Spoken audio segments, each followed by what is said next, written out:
ওং নমো ভগবতে বাসুদেবায়। আজকের বিষয়টি গুরুত্বপূর্ণ হতে চলেছে কর্কট রাশি বা কর্কট লগ্নের জাতক জাতিকাদের ক্ষেত্রে। বাংলার বৈশাখ মাস অর্থাৎ 15ই এপ্রিল 2025 থেকে 14ই মে 2025 রবি প্রত্যেক মাসে এক একটি রাশিতে অবস্থান করে। তাই এই বৈশাখ মাসে রবি মেষ রাশিতে অবস্থান করতে চলেছে। তাই কর্কট রাশি বা কর্কট লগ্নের জাতক জাতিকারা আপনারা কিরূপ ফল পেতে চলেছেন তা আমি বিস্তারিতভাবে আলোচনা করব। যেটুকু করব নিখুঁতভাবে করব। ধৈর্য সহকারে আপনারা ভিডিওটি দেখবেন। আমার প্রিয় দর্শক বন্ধুকে আমার আন্তরিক অভিনন্দন, শুভেচ্ছা ও ভালোবাসা জানাই। আমি আশা করি অনাদির আদি গোবিন্দের অশেষ করুণায় আপনারা সকলেই কুশলে আছেন। আমি কারো ব্যক্তিগত জন্মছক বা ন্যাটাল চার্ট নিয়ে বিচার বিশ্লেষণ করছি না। ঠিক বৈশাখ মাসের গ্রহ সন্নিবেশের মাধ্যমে একটি ছক প্রস্তুত করে তার উপরে বিচার এবং ফলাদেশ করব। সেটি হবে আপনাদের এ মাসের গাইডলাইন। আমি আচার্য কমল শাস্ত্রী প্রত্যেক বুধবার এবং শুক্রবার সন্ধ্যা 8:30 এই চ্যানেলে লাইভ অনুষ্ঠান নিয়ে উপস্থিত হই। ঠিক ওই সময় আমাকে ফোন করলে আপনারা নিজেদের ভাগ্য বিষয়ে জানতে পারবেন।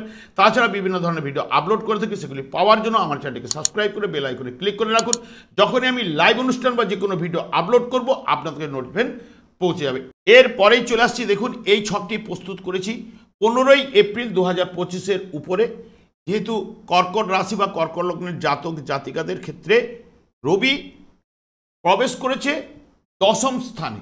দশম স্থানটি অর্থাৎ মেষ রাশি, এবং মেষ রাশির অধিপতি গ্রহ মঙ্গল সেও কিন্তু আপনাদের রাশিতে বা লগ্নতে কিন্তু অবস্থান করছে। যেহেতু রবি বৈশাখ মাসে মেষ রাশিতে অবস্থান করে, মেষ রাশিতে রবি অবস্থান করলে এটি হচ্ছে রবির আনন্দের জায়গা, কারণ এটি রবি তুঙ্গস্থ স্থান বা উচ্চস্থান। সেই কারণে আনন্দ এই জায়গাটা কিন্তু বিরাজ করে থাকে রবির ক্ষেত্রে। এবং রবি যেহেতু আপনাদের রাশি বা লগ্ন সাপেক্ষে দশম স্থানে গোচরে প্রবেশ করছে, এই মাসের ক্ষেত্রে আপনাদের শুভ এবং পজিটিভ ফল কিন্তু রবি কিন্তু এনে দেবে, কারণ গোচরে রবি কিন্তু দশমে শুভ ফল প্রদান করে থাকে। এবং তার সঙ্গে সঙ্গে যেহেতু রবি এই বৎসরের ক্ষেত্রে মন্ত্রী এবং বৃহস্পতি এই বৎসরের ক্ষেত্রে রাজা, সেই কারণে এই রবি এবং বৃহস্পতি আপনাদের রাশি বা লগ্ন সাপেক্ষে এরা শুভকারক গ্রহ, এবং যদি জন্মছকে শুভ থাকলে অতি অবশ্যই আপনারা কিন্তু শুভ ফল কিন্তু পাবেন। রবি দেখুন এই জায়গাটা যেরকম তুঙ্গস্থ, রবি এখানে 3টে নক্ষত্র রয়েছে। 3টে নক্ষত্রের মাধ্যমেই সে কিন্তু আপনাদের ফলদান করে থাকবে। যেহেতু রবি বৈশাখ মাসে মেষ রাশিতে অবস্থান করে, রবি অগ্নিকারক গ্রহ, এবং এই মেষ রাশিটি অগ্নি এবং চর রাশি। ন্যাচারাল জোডিয়ায় এটি হচ্ছে প্রথম ভাব, আর রবি হচ্ছে ন্যাচারাল জোডিয়ায় পঞ্চম ভাবের অধিপতি গ্রহ আপনাদের ঠিক মেষ রাশিতে কিন্তু অবস্থান করছে। এবং মেষ রাশির অধিপতি গ্রহ মঙ্গলও সেও কিন্তু আপনাদের রাশি বা লগ্নভাবে অবস্থান করছে। বুধও ঠিক এই জায়গা থেকে 7ই মে আবার প্রবেশ করবে ঠিক মেষ রাশিতে। তাহলে রবি প্রথমে যখন প্রবেশ করছে কেতুর নক্ষত্রে অবস্থান করবে, অর্থাৎ অশ্বিনী নক্ষত্রে। অশ্বিনী নক্ষত্রে যখনই প্রবেশ করার সঙ্গে সঙ্গে কেতু কিন্তু নিজে ফলদান করতে পারে না, সেই কারণে মূল ফল দেবে কিন্তু যেহেতু এই ঘরটি মঙ্গলের, মঙ্গল কিন্তু ফল দেওয়ার জায়গাটা কিন্তু নিয়ে আসবে। সেই কারণে কর্কট রাশি বা কর্কট লগ্নের জাতক জাতিকাদের ক্ষেত্রে উদ্বেগের দিকটা কিছুটা বাড়িয়ে দেবে, এবং জাতক আকৃষ্ট হবে সেই সব কাজে যেই সব কাজে সাহস এবং বিচার বুদ্ধির পরিচয় দিতে হয়, যেমন ভ্রমণের ক্ষেত্রে বা পরিবহনের ক্ষেত্রে, এবং সবথেকে বিশেষ করে অল্প সময়ের মধ্যে লাভ লোকসান যে কাজে বোঝা যায় সেই কাজটা বেশি পছন্দ করবে, এবং অল্প পরিশ্রমে বেশি উপার্জন হয় সেই কাজটা কিন্তু বেশি পছন্দ করার জায়গাটা কিন্তু নিয়ে আসবে। এবং সবথেকে বিশেষ করে যেমন যানবাহন ক্ষেত্রে, চিকিৎসক যারা রয়েছেন, এবং শেয়ার কেনা বেচা, লটারি, ব্যাংকিং সেক্টর প্রভৃতি কাজের দিকে কিন্তু ঝোঁক যাবে। যখন রবি ঠিক 28শে এপ্রিল প্রবেশ করবে ভরণী নক্ষত্রে, ভরণী নক্ষত্রের অধিপতি গ্রহ শুক্র, ন্যাচারাল জোডিয়ায় দ্বিতীয় ভাবের অধিপতি গ্রহ, এবং দ্বাদশ ভাবের অধিপতি গ্রহ, এই দ্বিতীয় ভাব এবং সপ্তম ভাব ন্যাচারাল জোডিয়ায় শুক্রকেই কিন্তু দেওয়া হয়েছে। যেহেতু শুক্রকে দেওয়া হয়েছে, তাহলে শুক্র এই জায়গায় ভরণী নক্ষত্রে কি করবে দেখবেন, এই যে সপ্তম ভাব হচ্ছে জায়া, অপরেন্ট পার্টি ইত্যাদি ইত্যাদি। তাহলে যদি বিয়ের জায়গাটা যদি আপনাদের ক্ষেত্রে যার প্রশমিত হবে, তাদের স্ত্রী কিন্তু দেখতে সুস্ত্রী হবে, বা যে জাতিকার ক্ষেত্রে যে জাতক যে আসবে বিয়ের ক্ষেত্রে, তারাও কিন্তু একটু সুশ্রী দেখতে হবে, কারণ শুক্র এমনিতেই লাবণ্য এবং সৌন্দর্য প্রকাশ করে থাকে। এবং বিশেষ করে যেসব কাজগুলো এর ভালো লাগবে শুক্রের নক্ষত্রে গেলে, সাহসিকতা এবং শক্তির পরিচয় কিন্তু দিতে হয়। যেমন যুদ্ধবিদ্যা, অস্ত্র শস্ত্র এবং যে কোনো নির্মাণ কাজ, হয়তো সেতু নির্মাণ, কূপ নির্মাণ, যন্ত্রবিদ্যার দিকে কিন্তু ঝোঁক কিন্তু যাবে। যখন রবি নিজের নক্ষত্রে প্রবেশ করবে, অর্থাৎ কৃত্তিকা নক্ষত্রে, কৃত্তিকা নক্ষত্রে যখনই প্রবেশ করার সঙ্গে সঙ্গে ভারী কাজের চেয়ে লঘু কাজগুলো বেশি পছন্দ করবে। এবং যেহেতু পঞ্চম ভাবের অধিপতি গ্রহ রবি এবং ন্যাচারাল জোডিয়ায়, সেই কারণে কি হবে, শিল্পকলা উপর দক্ষতা বাড়বে, পড়াশোনার জায়গাটা আগ্রহ প্রকাশ পাবে। এবং যারা বিশেষ করে শিক্ষানীতি বা শিক্ষক যারা রয়েছেন এবং যারা টিউশনি পড়ান, তাদের ক্ষেত্রে ওই সময়টা কিন্তু ভালো ফল আপনারা কিন্তু পাবেন। এবং যখনই বুধের ওখানে প্রবেশ করবে 7ই মে, তখন প্রথমে অশ্বিনী নক্ষত্রেই থাকবে, অবস্থান করবে। জাতক জাতিকাদের মধ্যে যে কোনো কাজে যতটা এগিয়ে যাবে, আবার কিন্তু ততটাই কিন্তু পিছিয়ে আসবে। এবং উদ্বেগ, চঞ্চলতা জন্য অনেক সময় অন্য লোকের কাছে হাস্যকর হয়ে উঠবে, এবং নিজের ভুলে ব্যবসা বাণিজ্যে ক্ষতির সম্ভাবনা। এবং ন্যাচারাল জোডিয়ায় যেহেতু বুধ তৃতীয় এবং ষষ্ঠ ভাব, তৃতীয় ভাব হচ্ছে ভাই বোন, আত্মীয় স্বজন, পরিজন ইত্যাদি ইত্যাদি। ষষ্ঠ ভাব হচ্ছে রোগের বিচার করা হয়, মামাবাড়ি, জীবজন্তু, খাদ্য, পোশাক, পরিচ্ছদ ইত্যাদি ইত্যাদির বিচার কিন্তু ষষ্ঠ ভাব থেকে করা, ভৃত্য চাকর। তাহলে এই যে ভৃত্য চাকরের সঙ্গে অসন্তোষ প্রকাশ করা, বা ভাই বোন আত্মীয় পরিজনের সঙ্গে অনেক সময়, যেহেতু কেতু ন্যাচারাল অশুভকারক গ্রহ, যখন কেতু নক্ষত্রে প্রবেশ করবে, তখন ভাই বোন আত্মীয় পরিজনের সঙ্গে একটু মনোমালিন্য সৃষ্টি হতে পারে। এই হচ্ছে গিয়ে যখন নক্ষত্রের মাধ্যমে রবি প্রবেশ করবে, রবি কিন্তু এই ফলদানগুলো করবে। কিন্তু রবি এই জায়গায় অবস্থান করার জন্য আপনাদের যেহেতু দশমভাবে অবস্থান করছে গোচরে, এই মাসের ক্ষেত্রে অতি অবশ্যই শুভ ফল রবি কিন্তু, যদি আপনার জন্মছকে জন্ম মুহূর্তকালীন যদি রবি শুভ থাকলে অতি অবশ্যই কিন্তু শুভ ফল প্রদান হবেই। এবং রবির যেহেতু শ্রাবণ মাসে যে সকল জাতক জাতিকারা জন্মগ্রহণ করেছেন, বিশেষ করে শ্রাবণ মাস, ভাদ্র মাস এবং পৌষ মাস যে সকল জাতক জাতিকারা জন্মগ্রহণ করেছেন, কর্কট রাশি বা কর্কট লগ্নের জাতক জাতিকাদের মধ্যে দেখবেন যে এই জায়গায় রবি চন্দ্র নিয়ে বা লগ্নে রবি রয়েছে, তাদের ক্ষেত্রে দেখুন এই জায়গা থেকে কর্কট রাশি থেকে বা কর্কট লগ্ন থেকে দশমভাবে গোচরে রবি প্রবেশ করছে। তা দশম ভাব হচ্ছে কর্মভাব, শ্বশুর বাড়ির জায়গা ইত্যাদি ইত্যাদির বিচার কিন্তু দশম ভাব থেকে করে। তাহলে কর্মের উন্নতি, কর্মের পজিটিভ রেজাল্ট রবির মাধ্যমে কিন্তু আসবেই। এবং কর্মলাভ, যে কোনো কাজে উদ্যম, কারণ রবির মধ্যে ভাইটাল এনার্জি, জীবনী শক্তি, এবং এটা আনন্দের জায়গা। তাহলে রবি এই জায়গাটা কিন্তু দেবে পজিটিভ রেজাল্ট, কিন্তু অতি অবশ্যই তারা কিন্তু পাবে। এবং যাদের দেখবেন এই জায়গায় ভাদ্র মাসে যে সকল জাতক জাতিকারা জন্মগ্রহণ করেছেন কর্কট লগ্ন বা রাশির, তাদের ক্ষেত্রে নবমে রবি গোচরে প্রবেশ করেছে। নবম ভাব হচ্ছে শুভ ভাব, তাহলে নবভাব হচ্ছে পিতৃভাব, ভাগ্যের উন্নতি, ভাগ্যের জায়গাটাকে পজিটিভ রেজাল্ট, বাবার সঙ্গে মতের মিল, মনের মিল এইগুলো দেবেই। এবং সবথেকে বিশেষ করে কর্মের জায়গাটাকে যেহেতু উচ্চ জায়গাটাকে নিয়ে আসার চেষ্টা করবে, বিশেষ করে তার অধীনে দেখবেন কর্ম পেলে তার অধীনে বহু ব্যক্তি দেখবেন কাজ করবে। এবং পঞ্চম ভাবের এইখান থেকে ঠিক পঞ্চম ভাবে রবি প্রবেশ করেছে, দেখবেন পৌষ মাসে যে সকল জাতক জাতিকারা জন্মগ্রহণ করেছে কর্কট রাশি বা কর্কট লগ্নের, তাদের ক্ষেত্রে পঞ্চম ভাবে গোচরে রবি গেছে। এই জায়গাগুলোতে গেছে রবি গেলেই গোচরে অলরেডি তাদের ক্ষেত্রে পজিটিভ রেজাল্ট। পঞ্চম ভাব, নবম ভাব, দশম ভাবে, একাদশ ভাবে রবি গোচরে চলাকালীন শুভফল প্রদান করে থাকে। যেহেতু পঞ্চম ভাবে রবির থেকে, জন্মকালীন রবির থেকে পঞ্চমে রবি প্রবেশ করেছে, সেই সকল জাতক জাতিকারা অতি অবশ্যই দেখবেন অর্থনৈতিক উন্নতি, হঠাৎ লাভ, পরিবারে শান্তি, দাম্পত্য জীবনে আনন্দের বাতাবরণ, এইগুলো কিন্তু রবি আনবেই। তার সঙ্গে সঙ্গে আপনাদের এই মাসের ক্ষেত্রে যেহেতু বৃহস্পতি মৃগশিরা নক্ষত্রে প্রবেশ করেছে।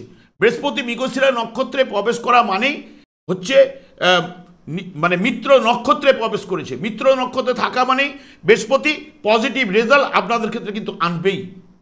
10 এপ্রিল প্রবেশ করেছে, আর যেহেতু আবার আপনাদের ঠিক এই মাসের বৈশাখ মাসের পরেই বৃহস্পতি আবার গোচরে কিন্তু দ্বাদশভাবে কিন্তু গমন করবে, তাই ঠিক লাস্ট মুহূর্তে বৃহস্পতিও কিন্তু আপনাদের ক্ষেত্রে শুভ ফল কিন্তু এনে দেবে। যেহেতু বৃহস্পতি আপনাদের ভাগ্যপতি, ষষ্ঠপতি হলো ভাগ্যপতি, এবং একাদশ স্থানে গোচরে কিন্তু শুভ ফল প্রদান করে থাকে। মৃগশিরা নক্ষত্রে হঠাৎ লাভ, লটারি বা ফাটকা যেখান থেকে হোক দেখবেন বৃহস্পতি আনার চেষ্টা কিন্তু করবে, এবং গোচরে একাদশভাবে সন্তান বিষয়ে গর্ববোধ আপনাদের মধ্যে চলে আসবে। সন্তান একটা গর্ব, সন্তানের কারণে একটা গর্ব অনুভব করবেন, এবং তার সঙ্গে সঙ্গে আর্থিক উন্নতি, মূল্যবান দ্রব্য লাভ এবং সম্পত্তির যোগ, ব্যবসায় সাফল্য, ধর্মকর্মে যোগদান, কর্মলাভের যোগ, পদোন্নতি। এবং যেহেতু মঙ্গলের নক্ষত্রে থাকায় যদি আপনাদের কোনো মামলা মকদ্দমা থেকে থাকে অতি অবশ্যই জয়লাভ করবেন। যদি এই মাসে ডেট থাকে অতি অবশ্যই জয়লাভ করবেন, এবং স্পেকুলেশন অর্থাৎ যে লটারি ফাটকা এখান থেকে বা অর্থের জায়গাটা কিন্তু আনবেই, এবং মঙ্গল নক্ষত্রে থাকায় শুভ ফলগুলো আনবে। কারণ মঙ্গল নিচস্থ থাকলেও দেখুন আগে বৃহস্পতি যে কাজটা আপনাদের ক্ষেত্রে করবে, যে বৃহস্পতি যেহেতু একাদশ স্থানে রয়েছে, মঙ্গলের নক্ষত্র থাকলে মঙ্গল নিচস্থ থাকলেও যেহেতু বৃহস্পতির দশা অন্তর্দশা বা রবির দশা অন্তর্দশা যদি জন্মছকে যদি এই মুহূর্তে আপনাদের চলে, তাহলে এই জায়গায় গোচরে প্রবেশ করেছে, অতি শুভ ফল উন্নতি অতি অবশ্যই পাবেন। যদি জন্মছকে অশুভ থাকলে যদি এইদের দশা অন্তর্দশা যদি চলে তাহলে অশুভ ফল পাবেন। যদি অন্য কোনো গ্রহের দশা চলে, ধরুন রবি বা বৃহস্পতির দশা চলছে না, অন্য কোনো গ্রহের দশা চলছে, সেই গ্রহটির যদি রবি নক্ষত্রে বা বৃহস্পতির নক্ষত্রে থাকে তাহলেও কিন্তু কিছুটা হলেও শুভ ফল পেতে কিন্তু আপনারা বাধ্য। কারণ মেনলি দশা অন্তর্দশা পারমিট করলে গোচরে যে ফলটা শুভ থাকলে শুভ ফল পাবেন, অশুভ থাকলে অশুভ ফল পাবেন, এটা কিন্তু মাথায় রাখবেন। কারণ আমি দীর্ঘদিন এই লাইনে প্রায় 28 থেকে 30 বছর হয়ে গেছে এই লাইনেই রয়েছি, এবং আমি এগুলো দেখেছি, রিসার্চ করে দেখেছি যে এই জায়গাতে কিন্তু পজিটিভ রেজাল্ট অতি অবশ্যই আনে। দেখুন আপনাদের রাশি বা লগ্নেতেই মঙ্গল ঢুকেছে। মঙ্গল অগ্নিকারক গ্রহ, আপনাদের রাশিটি হচ্ছে জলরাশি। এবার জলের সঙ্গে অগ্নির যে সংযোগ করলে কি হবে? দুর্বল অতি অবশ্যই হবে। অগ্নির তেজ এখানে নিষ্ক্রিয় হবেই, দুর্বল হবেই। তাহলে মঙ্গল অগ্নিকারক গ্রহ, এবার এই জায়গায় থাকার কারণে কর্মপতি এবং পঞ্চমপতি মঙ্গলও কিন্তু আপনাদের ক্ষেত্রে শুভকারক গ্রহ, কিন্তু যেহেতু এই ন্যাচারাল জোডিয়ায় চতুর্থভাবের অবস্থান করছে, ন্যাচারালভাবে চতুর্থভাবে মঙ্গল প্রবেশ করলে ওখানে নিচস্থ হয়, এবং এটি জলরাশি, জলরাশির জন্য নিষ্ক্রিয়, কিন্তু মঙ্গল তো নিজে সক্রিয়। এখানে 3টে নক্ষত্রের মাধ্যমে কিন্তু প্রবেশ করবে বা ফল দেবে। সব থেকে বিশেষ করে বুধের নক্ষত্রে যখন মঙ্গল আপনাদের ক্ষেত্রে যাবে, ফাটকা লটারি শেয়ার মার্কেট থেকে কিছু না কিছু গেন আপনারা কিন্তু পাবেন অতি অবশ্যই। কারণ যেহেতু মঙ্গল আপনাদের ক্ষেত্রে এই জায়গায় শনি নক্ষত্রে গেলেও, শনি নক্ষত্র হচ্ছে খেম নক্ষত্রে যাওয়া মানে নবতারা চক্রে, শনিও কিন্তু এখানে আপনাদের নবম স্থানে রয়েছে। এতদিন ধরে আপনারা শনির দ্বারা যেহেতু ঢাইয়ার ফলগুলো কুফলগুলো কিছুটা পেয়েছেন, যাদের জন্মছকে শুভ থেকেছে তারা কম ফলটা পেয়েছেন, তাদের ক্ষেত্রে অশুভ প্রভাবের হ্রাস বৃদ্ধি ঘটেছে। কিন্তু যাদের ক্ষেত্রে অশুভ রয়েছিল এই সময় কিন্তু তারা পজিটিভ রেজাল্ট, যদি সবথেকে বিশেষ করে রবি এবং বৃহস্পতির দশা অন্তর্দশা প্রত্যন্ত দশা যদি চলে তাদের ক্ষেত্রে পজিটিভ রেজাল্ট অতি অবশ্যই দেবে। তবে মঙ্গল এই জায়গাটায় বসলেও এই জায়গাটার উপরে যদি জন্মছকে অশুভ থাকলে অনেক ক্ষেত্রে কি করবে, রক্তচাপ বৃদ্ধি ঘটাবে, মাথা গরম করে দেওয়া, কোপ বৃদ্ধি হয়ে যাওয়া, মানে রেগে যাওয়ার প্রবণতা, অতিরিক্ত পরিশ্রম দেবে, কাজকর্মে বাধা বিঘ্ন, দাম্পত্য কলহ এবং অহংকার একটা চলে আসবে নিজের কাছে, হঠকারিতা, একদম হঠকারিতা করে কাজ করবে না এই মাসের ক্ষেত্রে। কারণ মঙ্গল হঠকারী কাজ করিয়ে আপনাকে কিন্তু নানান দিক দিয়ে কিন্তু অশান্তি কিন্তু এনে দিতে পারে। তাই আপনারা 7-5 চিন্তা ভাবনা করে তবেই কাজগুলো করুন, তবেই কিন্তু পজিটিভ রেজাল্ট পাবেন। নাহলে কিন্তু জন্মছকে যদি শুভ থাকলে এই জায়গায় গোচরে প্রবেশ করেছে, নিচস্থ থাকার জন্য দুর্বল, কিন্তু পুরো মাত্রায় একদম অশুভ ফল প্রদান করবে না। যদি জন্মছকে শুভ থাকলে কিছুটা হলেও আপনার শুভ ফল আপনারা কিন্তু পাবেনই। তবে সব থেকে মাথায় রাখতে হবে দশা অন্তর্দশাকে পারমিট করতে হবে। দশা অন্তর্দশা যেটা চলবে সেই অনুযায়ী ফলগুলো আপনারা কিন্তু পাবেন। বিশেষ করে যেমন এখানে মঙ্গল এই জায়গায় বসে দেখুন চতুর্থভাবে সুখের জায়গায় দৃষ্টি দিচ্ছে, তার সঙ্গে সঙ্গে সপ্তমভাবে দৃষ্টি দিচ্ছে এবং অষ্টমভাবে দৃষ্টি দিচ্ছে, এবং নিজেও দশমপতি এবং পঞ্চমপতি। তাহলে এখানে যেটা নির্দেশ করছে যে এই যে যদি অশুভ থাকলে মেনলি কিন্তু লগ্ন ভাবের উপরে মেন ফলটা পাবেন, বেশি ফলটা পাবেন। অশুভ থাকলে এই যে চতুর্থ ভাব, পঞ্চম ভাব বা সপ্তম, অষ্টম এবং দশম ভাবের এই ফলটা একটু কম পাবেন, অশুভ প্রভাবটা কম পাবেন। কারণ যেই জায়গাটা বসে থাকবে সেই ফলটা বেশি দেওয়ার চেষ্টা করবেন। ওই জায়গায় তো নিচস্থ, সেই কারণে ওই জায়গাটার উপরে রেগে যাওয়ার প্রবণতা, হটকারিতা, অহংকার এসে যাওয়া, এইগুলো থেকে যতটা বিরত থাকতে পারবেন ততটাই কিন্তু আপনাদের ক্ষেত্রে পজিটিভ রেজাল্ট আপনারা কিন্তু আসবেই। এবং বিশেষ করে আবার যে যে জায়গাগুলো দৃষ্টি দিচ্ছে, এই যেমন চতুর্থ ভাবের উপরে এই জায়গাটার উপরে দৃষ্টি দিচ্ছে, এই জায়গায় যার জন্মছকে যদি এই জায়গায় যদি মঙ্গল অবস্থান করে, সেই মঙ্গল থেকে জন্মকালীন মঙ্গল থেকে যদি এখন দেখুন এই জায়গা থেকে দশমভাবে গেছে, এই জায়গা থেকে সপ্তমভাবে গেছে, এই জায়গা থেকে ষষ্ঠভাবে গেছে। ষষ্ঠভাবে যাওয়া মানে এই জায়গা থেকে ষষ্ঠভাবে শুভ ফল দেয়, সপ্তমভাবে শুভ ফল দেয়, এই জায়গা থেকে শুভ ফল। কিন্তু জন্মছকে শুভ থাকতে হবে। জন্মছকে যদি শুভ থাকে তাহলে অতি অবশ্যই আপনি পজিটিভ রেজাল্ট বা উন্নতি, কর্মের উন্নতি এই জায়গাগুলো কিন্তু পাওয়ার সম্ভাবনা দেবে। কিন্তু যদি জন্মছকে অশুভ থাকলে তাহলে এই সময় গোচরে যাওয়া মানে কিছুটা হলেও দুর্বল প্রকাশ পাবে, এইটুকুই বলার রয়েছে। এবং কেতু এখানে আপনাদের রাশি সাপেক্ষে তৃতীয়তে রয়েছে। এই যে বৃহস্পতির দৃষ্টিটা কেতুর উপর পড়ে যাওয়ার জন্য কি করবে, এই যে সমস্যাগুলো গোচরে তৃতীয়তে কিন্তু শুভ ফল প্রদান করে থাকে গোচর চলাকালীন, যেহেতু উপচয় স্থানে, কিন্তু বৃহস্পতির দৃষ্টি থাকায় উচ্চ ধর্ম জ্ঞান এটা কিন্তু আনে। কিন্তু আবার অপোজিটে শনি, বুধ, এই যে শুক্র এবং তার সঙ্গে সঙ্গে রাহু, এই যে শনির দৃষ্টিটা যেহেতু কেতুর উপরে পড়ছে, এটা কিন্তু সব থেকে নিজ কাজের দিকে মন কিন্তু যাবেই। যদি জন্মছকে কেতু অশুভ অবস্থান করে, যার জন্মছকে রয়েছে দেখবেন নিজ কাজের দিকে মন যাবে। এই নিজ কাজের দিকে মন যাওয়া মানে নানান দিক দিয়ে সমস্যা, এবং সব থেকে পড়াশোনায় এবং ক্ষেত্রে আগ্রহ বলুন বা ভ্রমণের ক্ষেত্রে বলুন, যে কোনো দিক দিয়ে দেখবেন একটা বাধা বা পড়াশোনার আগ্রহ কমে যাওয়া বা উড়ু উড়ু মন, এই জায়গাগুলো দেবে। সবসময় কিন্তু মনটা ডাইভার্ট হবে নিচের দিকে, মনটা নিচুর দিকে চলে যাবে। এই জায়গাটা কেতু কিন্তু এই ফলটা দান করে থাকে। বৃহস্পতি এই জায়গা থেকে দৃষ্টি দেওয়ার জন্য কিছুটা রক্ষের, কিন্তু বৃহস্পতি যদি জন্মছকে শুভ থাকতে হবে তবেই কিন্তু তাহলে উচ্চ ধর্ম জ্ঞান এই জায়গাটা কিন্তু আনবেই। কারণ বৃহস্পতিও এমনিতেই ন্যাচারাল যেটা নবম এবং দ্বাদশ ভাব অর্থাৎ ধর্মভাবের উপরে কাজ করে থাকে। বৃহস্পতি এমনিতেই দেবগুরু, সেই কারণে ধর্মভাবের উপরে কেতুও আধ্যাত্মিক মানসিকতা দেয় যদি জন্মছকে শুভ থাকলে, এবং যদি অশুভ থাকলে তাহলে এই জায়গাটার উপরে কিছুটা ডিস্টার্ব কিন্তু আনবেই, নাহলে কিন্তু শুভ জায়গাটা কিন্তু নিয়ে যাবে। বৃহস্পতি যে যে জায়গাগুলো দৃষ্টি দিচ্ছে, বৃহস্পতি দেখুন এই জায়গায় যদি জন্মছকে যদি কারো থেকে থাকে, এই জায়গায় যদি বৃহস্পতি জন্মছকে থেকে থাকে তাদের নবমভাবে কিন্তু এখন গোচরে বৃহস্পতি রয়েছে। এবং এই জায়গায় যদি কারো জন্মছকে কর্কট রাশি বা কর্কট লগ্নের জাতক জাতিকাদের এই জায়গায় যদি নিচস্থ থাকছে, এখানে নিচস্থ হয় বৃহস্পতি, তার থেকে পঞ্চমভাবে গোচরে গেছে, এদের ক্ষেত্রে কিন্তু শুভ ফল অতি অবশ্যই কিন্তু আনবে। যদি জন্মছকে শুভ থাকলে শুভ ফল পাবেন, তাদের ক্ষেত্রে দেখবেন কর্মের উন্নতি, ব্যবসার উন্নতি, এবং সব থেকে বিশেষ করে ধর্ম কর্মে যোগদান করা, কর্মলাভের জায়গা করে দেওয়া, পদোন্নতি এনে দেওয়া, এবং সব থেকে বিশেষ করে আর্থিক উন্নতি, মূল্যবান কোনো দ্রব্য লাভ ইত্যাদি ইত্যাদি এই জায়গাগুলো থেকে পাবে। এবং দেখুন এখানে শনি, বুধ, শুক্র এবং রাহু যুক্ত হয়ে নবম স্থানে রয়েছে। এই যে নবম স্থানে শনিও কিন্তু শুভফল কিছুটা হলেও আনেই, কারণ শনি এমনিতেই এই জায়গাটা মানে ভাগ্যের বিচার করা হয়, তাহলে সৌভাগ্য বৃদ্ধি করার চেষ্টাটা কিন্তু করবে, কিন্তু একাধিক গ্রহের সংযোগে কে ফল দেবে এই একটা ব্যাপার কিন্তু থাকে।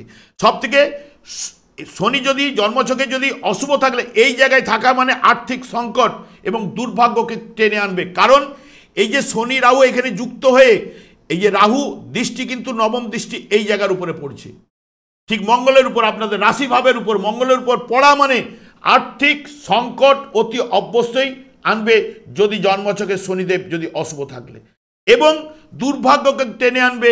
উচ্চশিক্ষা বা গবেষণার ক্ষেত্রে দেখবেন বাধা উপস্থিত করবে, দুঃখ কষ্ট আর্থিক সমস্যা এবং ব্যবসায় টানাপোড়েন এবং ইত্যাদি ইত্যাদি এই জায়গার ফলগুলো কিন্তু এই যেহেতু এখানে শনি যাওয়া রাহু যুক্ত হয়ে যাওয়া, এরা জন্মছকে যদি শুভ না থাকলে এই জায়গা থেকে আপনাদের রাশিভাবের উপরে মঙ্গলের উপর দৃষ্টি, মঙ্গল ওখানে নিচস্থ থাকছে, যেই না দৃষ্টি দিচ্ছে তখন এই শনি কিন্তু আপনাদের ক্ষেত্রে আর্থিক সংকট আনবেই এবং দুর্ভাগ্যকে টেনে আনবে। যদি দেখা যায় যে মঙ্গল শনি নক্ষত্রে যখনই প্রবেশ করবে পুষ্যা নক্ষত্রে ঠিক 11ই এপ্রিলের পর থেকে, তখন থেকে কিন্তু এই যোগটা যাদের ক্ষেত্রে অশুভ রয়েছে তারা কিন্তু অশুভ ফল কিন্তু পাবে। তবে হ্যাঁ, তবে আমি ভয় ধরাচ্ছি না, একটা কথাই বলে যাই, তার দশা অন্তর্দশা কিন্তু শনি বা মঙ্গলের মধ্যে চলতে হবে, তবেই কিন্তু নেগেটিভ ফলটা পাবেন, নাহলে কিন্তু অতটা ফল পাবেন না। অশুভ কিছুটা হলেও আটকে যাবে বা হ্রাস বৃদ্ধি ঘটবে। আবার শনি দেখুন দৃষ্টি দিচ্ছে ঠিক এই জায়গায় বৃহস্পতির উপরে একাদশভাবে, এই যে বৃহস্পতির ঘরে শনি বসছে, শনি বৃহস্পতির নক্ষত্রে রয়েছে, পূর্বভাদ্রপদ নক্ষত্রে বৃহস্পতির উপরে দৃষ্টি পড়ছে। জন্মছকে শুভ থাকলে এই যে ভাগ্যের উন্নতি অতি অবশ্যই কিন্তু শনিদেব আনবেই এই মাসের ক্ষেত্রে। যাদের অশুভ থাকলে এবং অশুভ গ্রহের দশা চললে তারা কিন্তু পাবেন না, এবং যদি এদের দশা অন্তর্দশা চললে অতি অবশ্যই এই জায়গা থেকে পাবেন। এবং শনির দৃষ্টিও কিন্তু পড়ছে ঠিক এই জায়গাটার উপরে, এইটুকু নিয়ে আমি বলেও গেছি, এবং তার সঙ্গে সঙ্গে আপনাদের ষষ্ঠভাবে রোগের স্থানে পড়ছে। তো রোগের স্থানে পড়া মানে রোগ বৃদ্ধি, যদি অশুভ থাকলে শারীরিক ভৃত্যদের সঙ্গে নানান রকম ঝঞ্ঝট ঝামেলা হতে পারে, এবং মামাবাড়ির সঙ্গে একটা সম্পর্কে চিড় ধরতে পারে, কারণ এইখানে জায়গাটায় দৃষ্টি দিচ্ছে, বা আপনার শারীরিক দিক দিয়ে টুকটাক ট্রাভেল এগুলো আনতে পারে। সব থেকে বিশেষ করে আমি একটা কথাই বলবো, সবথেকে যদি রবি এবং বৃহস্পতি এই মাসের ক্ষেত্রে আপনাদের ক্ষেত্রে শুভ ফল অতি অবশ্যই কিন্তু আনবে, কারণ রবি তুঙ্গস্থ এবং আনন্দের জায়গায় প্রবেশ করেছে। রবি মন্ত্রী এবং দ্বিতীয় পতি, দ্বিতীয় ভাব থেকে অর্থ বাকশক্তি ইত্যাদি ইত্যাদির বিচার করা হয়। পরিবার, তাহলে পরিবারের সুখ শান্তি আনন্দের বাতাবরণ এইগুলো কিন্তু চলবেই, এবং উচ্চশিক্ষার দিকে শিক্ষা জগতে ভালো জায়গায় কিন্তু নিয়ে যাওয়ার চেষ্টা কিন্তু করবে এই রবি। এবং বৃহস্পতিও এই মাসের ক্ষেত্রে যেহেতু একাদশ স্থানে আগে থেকেই রয়েছে, কিন্তু যেহেতু মঙ্গলের নক্ষত্রে প্রবেশ করেছে সেই কারণে শুভ ফলটা অতি অবশ্যই মিত্র নক্ষত্রে প্রবেশ করেছে, অতি অবশ্যই পাওয়ার সম্ভাবনা কিন্তু থাকছে। আমি আর দীর্ঘায়িত করছি না, তবে মাথায় রাখবেন দশা অন্তর্দশা পারমিট করলেই শুভ ফলগুলো পাবেনই অতি অবশ্যই। আপনারা মিলিয়ে দেখবেন, অতি অবশ্যই মিলতে বাধ্য। আমি এতদিন এই লাইনে রয়েছি এবং আমি দেখেছি যে এই জায়গা থেকে যেটুকু আমি তুলে ধরি আপনারা মিলালে অতি অবশ্যই মিলবেই। কারণ দশা অন্তর্দশাটা আপনারা বিশেষ করে দেখবেন, দশা অন্তর্দশাই হ্যাঁ এই গ্রহটা বসছে ফল দেবে, ফল দেওয়ার ক্ষমতা ওর মধ্যে রয়েছে, কিন্তু তার দশা অন্তর্দশা পারমিট না করলে ততটা পরিমাণে ফল আপনারা পাবেন না। সেই জায়গায় হ্রাস ঘটবে, ওই জায়গাটা বসার জন্য আপনাকে অন্যান্য গ্রহগুলো যখন সাপোর্ট করবে যে অশুভ প্রভাবটা, ওরা তখন সেই জায়গাটাকে একটু হ্রাস বৃদ্ধি ঘটাবে, অশুভ প্রভাবটাকে রক্ষা করার চেষ্টা করবে। যেহেতু শনিদেব আপনাদের ক্ষেত্রে নবম স্থানে প্রবেশ করেছে, সেই কারণে আপনারা কি করবেন দেখুন, শনিদেব একমাত্র সন্তুষ্ট হন কৃষ্ণ নামে, তাই হরে কৃষ্ণ মহামন্ত্র আপনারা জপ করুন। কারণ আপনাদের ক্ষেত্রে সপ্তমপতি এবং অষ্টমপতি হচ্ছে শনিদেব, সেই কারণে শুভ ফল পাওয়ার জন্য নবম স্থানে গেছে, ভাগ্যের স্থানে গেছে, তাহলে ভাগ্যের উদয় করার জন্য আপনারা হরে কৃষ্ণ মহামন্ত্র জপ করুন। যেই গোলক বৃন্দাবন থেকে শ্রী চৈতন্য মহাপ্রভু জীবেদের উদ্ধার করার জন্য পদার্পণ করে গেছেন, এবং কৃষ্ণ নামেই কিন্তু শনিদেব সন্তুষ্ট হন। যখনই আপনারা কৃষ্ণ নাম জপ করবেন, শনিদেব সন্তুষ্ট হলে আপনাদেরকে কিন্তু শুভ এবং সৌভাগ্যের জায়গা কিন্তু এনে দেবে। আমি আর দীর্ঘায়িত করছি না। আমি আচার্য কমল শাস্ত্রী প্রত্যেক বুধবার এবং শুক্রবার সন্ধ্যা 8:30 এই চ্যানেল লাইভ অনুষ্ঠান নিয়ে উপস্থিত হই। ঠিক ওই সময় আমাকে ফোন করলে আপনারা নিজেদের ভাগ্য বিষয় জানতে পারবেন। তাছাড়া বিভিন্ন ধরনের ভিডিও আপলোড করে থাকে, সেগুলি আমাকে পাওয়ার জন্য আমার চ্যানেলকে সাবস্ক্রাইব করে বেল আইকনে ক্লিক করে রাখুন। যখনই আমি লাইভ অনুষ্ঠান বা যে কোনো ভিডিও আপলোড করব আপনাদের নোটিফিকেশন পৌঁছে যাবে। আমি অনাদির আদি গোবিন্দের কাছে প্রার্থনা করি আপনারা ভালো থাকুন, সুস্থ থাকুন, আনন্দ থাকুন। আজ এই পর্যন্ত, পরের ভিডিওতে দেখা হচ্ছে। নমস্কার।